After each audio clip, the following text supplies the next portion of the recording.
What's up, everybody? It's your boy Bernell Jones II, and I'm briefly interrupting my vlogs to talk about a real issue. This video is going to discuss the real reasons why musicians hate Spotify. Wait, before you click off, don't click off yet, because this is not one of the usual videos that talks about how messed up their business model is or how they only pay out artists 0.003 cents per stream, and that's if you have more than 1,000 plays, or is it 1,000 listeners? Honestly can't remember. It's messed up how much money we don't make from our music.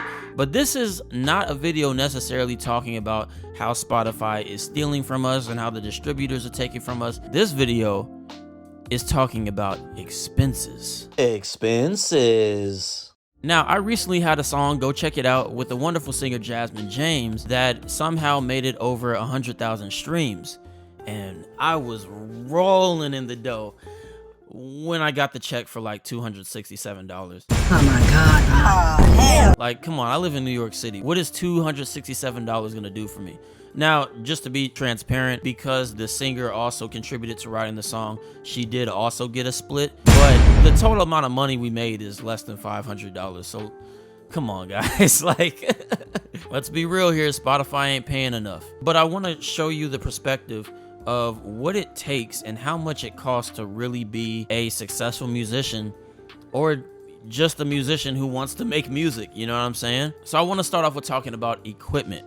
I'm a saxophonist. If you don't already follow me, if you're not already a fan yet, I'm a professional saxophonist. I'm performing in settings anywhere from huge concerts with well-known people, to wedding bands, to jazz clubs, to even nursing homes, which I did like one time. But believe it or not, I have my own band too, and I make my own music. And my next goal / milestone is for all of my income, or pretty much most of my income, to come from just my band and just my music. And my YouTube channel, pretty please. I mean, currently I'm blessed enough to be talented and connected enough to make a full-time living just playing music. But while that's already hard enough, what's even harder, especially in this day and age, is making a living off of just your own music. You know, you gotta have the fan base, you gotta have the followers, you gotta have the clout, you gotta have the money, you gotta rinse your face in Saratoga water every morning. It takes a lot. With being a saxophonist, well, I gotta buy a saxophone. And I'm gonna tell you right now, the money I make from streams, it's not gonna get me that saxophone. So what I'm gonna do is I'm gonna take you real quick to one of my favorite saxophone shops to go to in New York City, and I'm gonna show you how much saxophones cost. Let's go do that.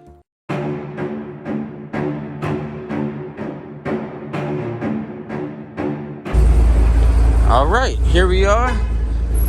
JL Woodwinds, gotta walk up the stairs. Let's get it. All right, this is John Ledbetter's shop. There's John doing some work. Hey. And here's some of his wonderful saxophones.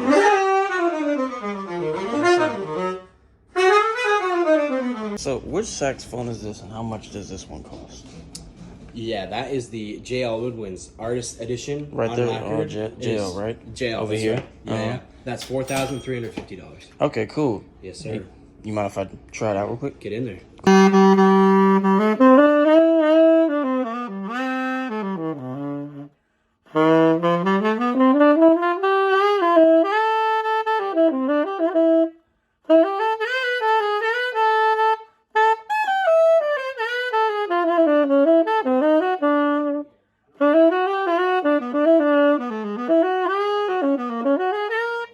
Y'all's horns all feel consistently similar, and I like that shit.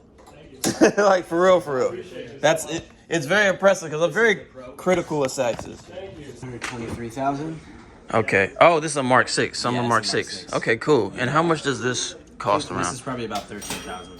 Damn. Oh, because it had what? It has This is like original lacquer. right, original lacquer. It's in great playing shape. This is the Mark 6. This is $13,000.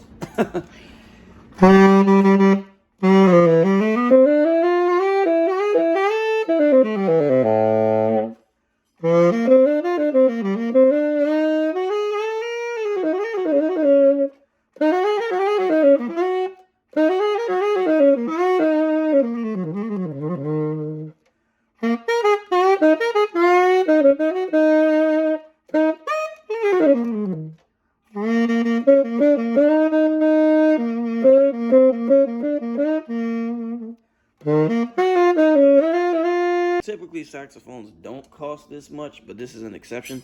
But you know, I'd say it's worth it. It is a great horn. It's not my type, but it is a really solid horn, really solid work done by the people in this shop. So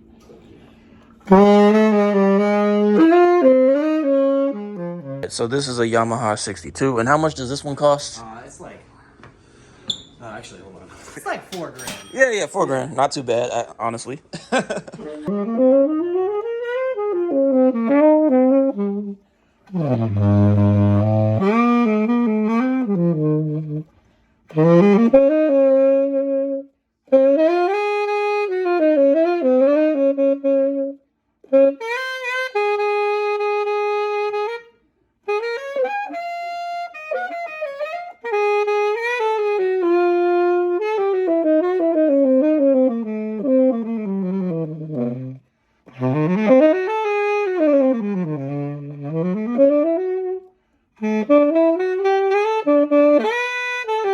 Yeah, I tried out 3 horns with all varying prices just to show the realistic, how realistic it is going to purchase a horn at a very nice shop, a professional horn.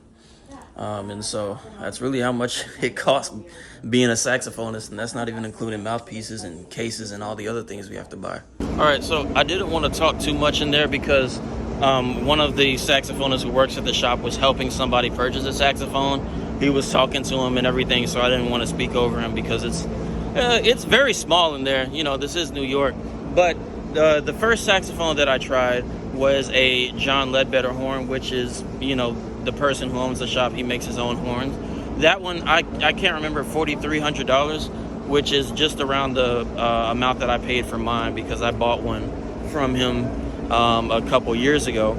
The next one was $13,000. Now the reason why it is $13,000 is because it's a vintage horn that's highly sought after. For people who don't know, saxophonists are always seeking the famous Mark VI, which I'm not always a big fan of, but that one specifically was good because it had the original lacquer and a lot of the original components and in some really good condition. And they stopped making those horns in the early 70s, so there's a lot of them, but at the same time there's a limited supply. The third horn was very modern. It was recently made by Yamaha, very famous company just in general. They make pretty solid musical instruments, and that one was $3,000. I'll correct myself if I'm wrong because now my brain's a little scrambled, but those are realistic prices of how much a good professional saxophone will be. You saw how much the saxophones cost, right? So let's do the math. I'm gonna put the math on the screen. That $267 that I made from Spotify, I'm gonna subtract from it one of the amounts of the saxophones that the shop sells, and look at how much we already are in the hole. I will say I'm very blessed to have sponsorships, and this video isn't sponsored, but I do want to shout out P. Mauriat, who is the company that I'm sponsored by just as a saxophonist, and they sent me the saxophone that I play on for free. They knew and they found the saxophone that works for me. This isn't sponsored, I'm just talking about like what actually happened. And so I am fortunate enough to have a sponsorship so I don't have to pay for a saxophone. Getting a great high quality professional saxophone for free is not the norm. So that's why I'm talking about this. And I am a pianist. If you've seen any videos of me and my band, you'll see that I play saxophone and piano at the same time.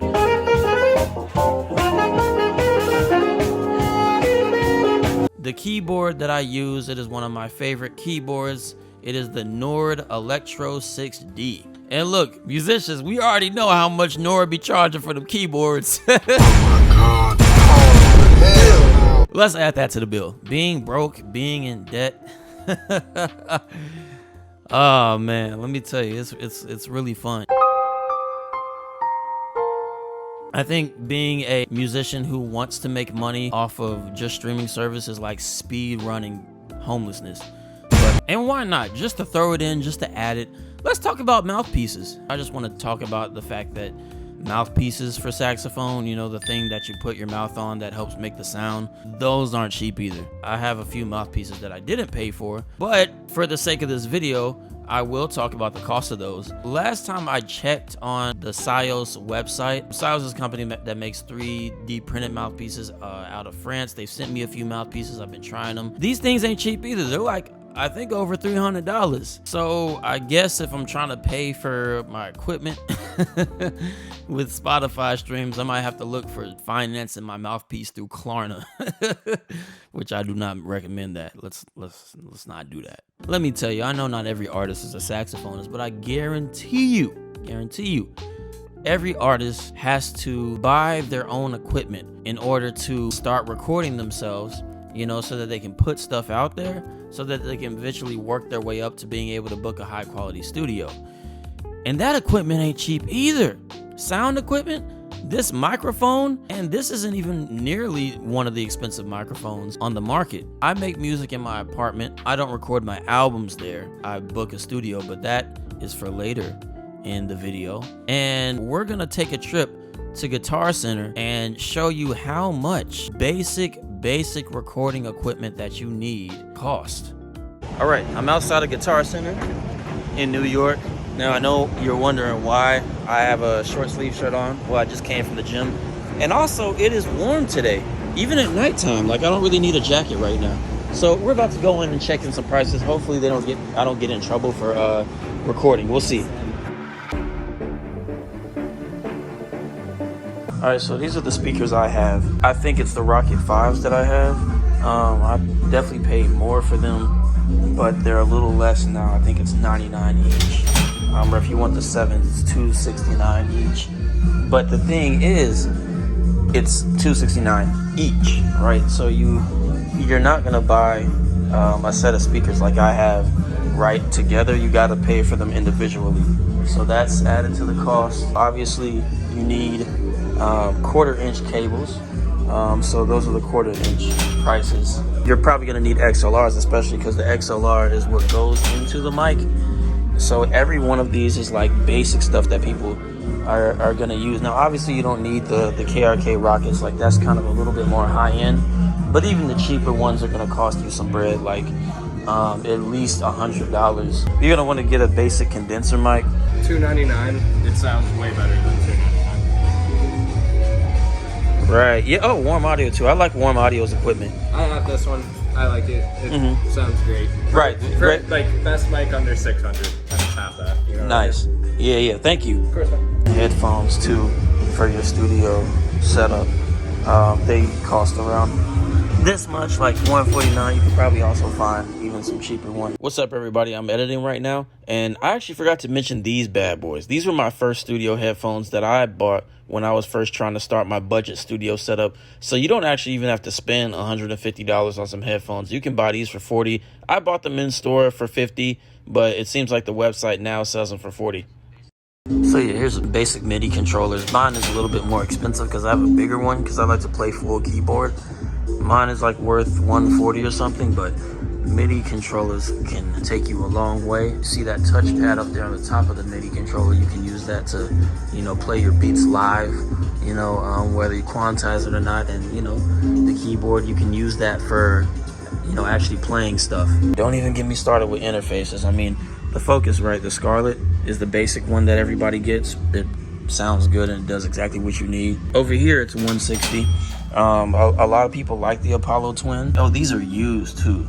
So like, use the Apollo Twin is $644, but it costs, I think, a lot more than that new if you want to get a new one. That's what a lot of experienced people use, but I don't necessarily believe in the whole, pro equipment versus newbie equipment. You can learn on anything as long as you put your mind to it and stick with it. Let's say you do want to spend some bread on some nice equipment. You learn how to use the hell out of it until you become professional, and you don't have to do that upgrade. But if you want something cheap, Scarlett 2x2 is the basic one that everybody gets. All right, so after that fun little trip, let's go ahead and add all of these things to the list.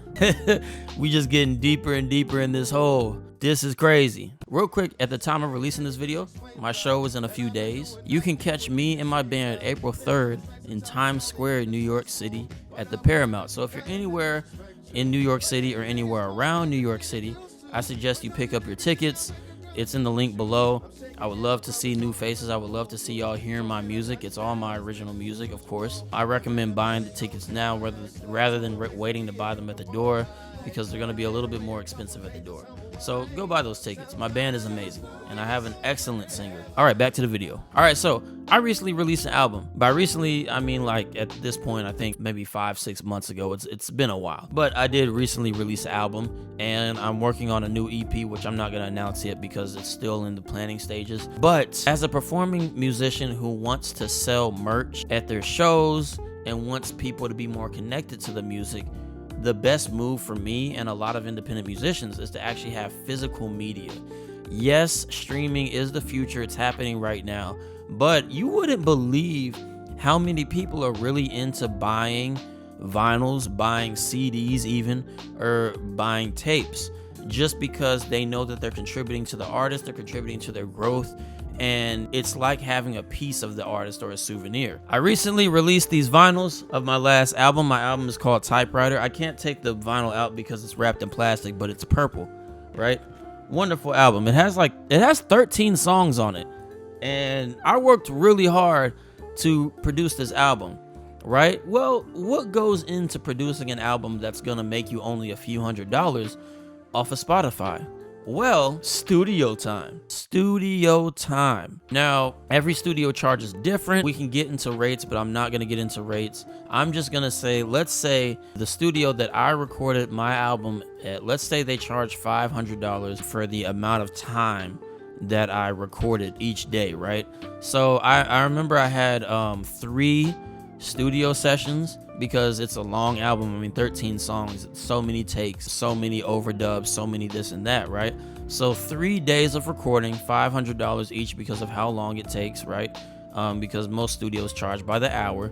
That's $1,500. Add that to the list. Just to spare Spotify the shame and the ridicule, I'm not even gonna include how much I had to pay my musicians, because you gotta pay professional musicians. Look, I know people are making beats these days and everything, but I actually use a drummer. I actually use a bass player.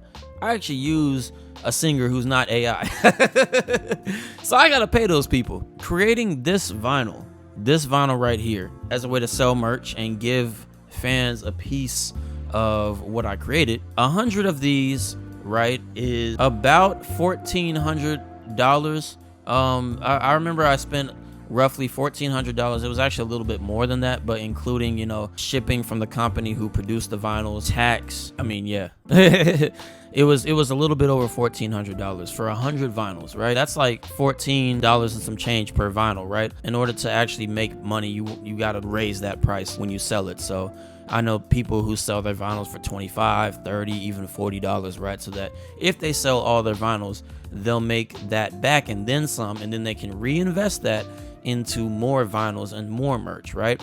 And so I sold my vinyl for, you can check it out, it's not too expensive, but it is enough so that I can make money and so that I can reinvest it into my artistry. And if you want to do a cheaper route and do CDs, those CDs from the same company, because I was looking into those at first, they quoted me on around $800, which, I mean, that's still a lot, especially if you're a struggling musician and you don't have $800 on hand. Look, folks, being a musician is a real job, and we should honestly be getting more money for the effort and the work that we put into this. I mean, come on, y'all love us. Like, don't get it twisted, y'all love us. Every time I tell somebody I play the saxophone, they're like, oh, the sexy saxophone. Oh, can you play Careless Whisper? They love that, right? Every time I pull out a saxophone at a wedding gig, they go crazy, man. It's the same people talking about, oh, being a musician isn't a real job. Maybe you should go fill out a job application. Man, shut up. Those same people go and spend $5,000 on a concert ticket for somebody who doesn't even know them. We provide a service and we get paid for it. Therefore, it's a real job. It takes a lot of work. It takes a lot of talent. It's not a conventional job, but any skill that is marketable and monetizable, if that's a word, is a job. And people get mad at me when in 2025 I charge $20 for a ticket to get into my show. I'm broke. This is why a lot of us hate Spotify. I mean, I talk about Spotify, but there are other streaming services that also don't pay that well. But Spotify is the main one. Spotify is the one that everybody knows. If you try to put somebody on a song and they never heard of it, you always tell them, oh, go open Spotify. It's where all the accessible music is. But it doesn't have to be that way. A lot of big artists are taking the DIY route. I mean, Taylor Swift, she took her music off of Spotify for a while. Other artists have gone to selling physical media only for their albums, or making it to where you have to buy it directly off of their website. They're not crazy for that. And a lot of you Gen Z and younger people take music for granted, man. Like when somebody released the album back in the 70s or back in the 80s, you actually went to the store, made your way to the store, bought the album with money that you made from working at a grocery store. You read the back of the album, you took the vinyl and you read the whole back while listening to it, and it gave people more of a connection to the artist, and they didn't take music for granted. I mean, I've had people tell me, when I tell them about my first EP, which didn't even get on Spotify because I didn't want to put it on Spotify, I've had them telling me, oh, it's not on Spotify, well, I'm not going to listen to it. Hey, you NPC. This is kind of what these big businesses, these big tech corporations who take advantage of us for our music, is what they want to happen, and we're allowing it to happen. Let's take a good look at this chart one more time. This doesn't even include written bills. I could include that if I wanted, but just to make the video simplistic and highlight the problem without being a dead horse, I just talked about the stuff that makes us be able to work and do the thing that we do as musicians. So I hope that you actually took something from that. If you're not the type of person who buys music, or if you're too young to remember what it's like to buy music, I mean, I'm 27, so I remember buying CDs. I encourage you to go on Bandcamp, which is where you can find my music, my albums. Because Bandcamp is a streaming service where you have to buy somebody's music rather than just listening to it for $10 a month. I encourage you to go on there and find some cool indie artists, some cool little vibe, and purchase their music. And I encourage you to look at other options other than just streaming. I mean, another way to support our artists is by buying their merch. That goes a long way. Curtis King, one of my favorite YouTubers, talks about there's a difference between a fan and a consumer. A consumer, you're just waiting for the next album, you bump the shit out of it, and then you move on. But a fan will actually spend money for you. And that's what I want ultimately. I mean, I'm not for this corporate greed. I'll take the rest of the music that I do have on Spotify off right now. Like, buy this album, bro. All right, well, thank y'all for listening. Y'all have a good one. I'm out.